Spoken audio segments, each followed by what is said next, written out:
So here in the US, we just had the 2024 presidential election, and Donald Trump has been named the next president of the United States. Leading up to the election, there was a lot of conversation around estate tax. And now that we know he's going to be president, there's additional conversation around the US estate tax. So today, I want to recap and then have a conversation around where we're going from here and what kind of planning should be done. So let's get into it. All right, so Donald Trump has been named the next president of the United States, and now we have some direction of where estate tax laws are going to go. So just to recap real quick, today, 2024, an individual can pass up to $13.61 in assets free of any estate tax. So up to that amount is exempt from estate tax. So that amount is what's known as your federal estate tax exemption. Anything over that amount is going to be subject to estate tax.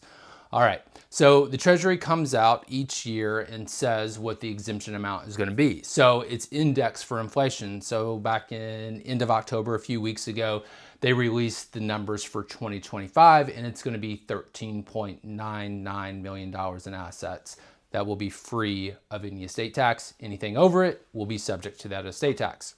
All right, so that's where we are today. Now, where are we going? All right, so we got to jump back to when Trump actually became president and he passed the Tax Cuts and Jobs Act of 2017 legislation, or his administration helped get it passed. All right, so what that did is it went into effect in 2018. When that went into effect, the exemption was roughly $5.5 million. So we've seen it really skyrocket over time due to that legislation. Now, what's important about that legislation is that it was going to sunset, or is going to sunset rather, effective January 1st, 2026. So there was a lot of interest around who was going to become president, because if Harris became president, the thought was she was going to let that sunset and go back down to those previous lows of roughly $5.5 million, again, indexed for inflation, so probably around $7 million. So either way, we were looking at nearly a $14 million exemption next year in 2025, and then 2026 we were going to go down to, or scheduled to go down to, roughly $7 million in exemption.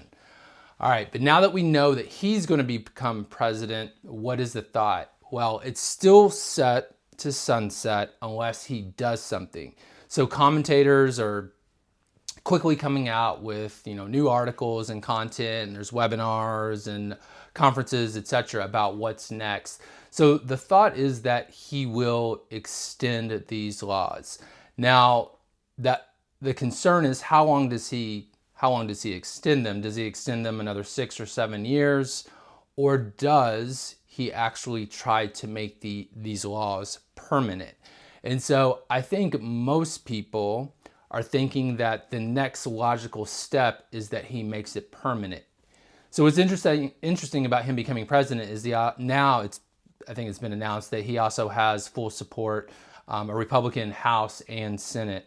So it may be difficult to stop him from making these exemption amounts or these laws permanent. So I guess a few takeaways. One, it may not be permanent.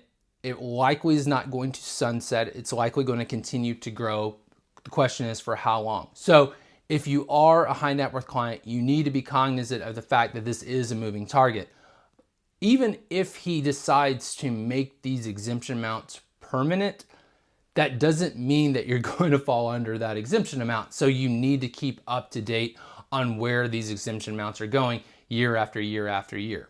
Okay, so you yourself, I guess that's step one in this entire process, right? It may be permanent, it may not be permanent.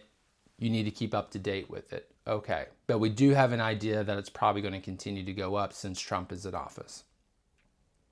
The next step in this is, even if generation one, say mom and dad, leave generation two children a significant amount of money that is under the exemption amount, they may be setting up generation two where they actually have an estate tax issue because they're leaving them so much money or so much in assets that it is giving them a head start on their wealth. And once that generation two passes, they could end up with an estate tax issue because that wealth has appreciated and accumulated significantly, and then generation 2 is actually adding their own assets to all of that. So even though generation 1 may not need to do any estate tax planning, they can go ahead and do it for generation 2. Do them a favor so they don't actually have to do a lot of heavy lifting for themselves and for future generations.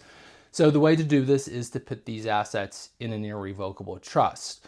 That way it is out of the individual's name and it's in the name of the trust. The trust owns it, therefore it's not going to be subject to estate tax, but it can continue to be there inside the trust to benefit multiple generations. So this is where the conversation around dynasty trust or dynastic trust planning becomes really, really important, because the idea behind the dynasty trust is that it's going to eliminate, in an ideal world, it's going to eliminate any wealth transfer tax. So estate tax, generation skipping tax. I don't talk a lot about that, GST tax, but it's just as important. I think a lot more people focus on the estate tax.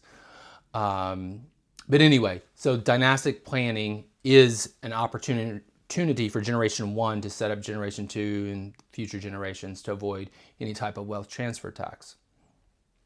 So the other reason that all of this is important, even if you don't have an estate tax issue, you could still be very considered a very high net worth client or ultra high net worth client or high net worth client where you're leaving generation 2 a lot of money, a lot in assets.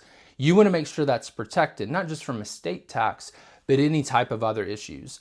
You want to make sure that that family wealth is private and remains private, and that it's protected from any type of creditors. So whether it is a personal creditor because of some type of negligence or malpractice lawsuit, or whether it is a divorce of a spouse, making sure that those assets don't become part of that divorce settlement.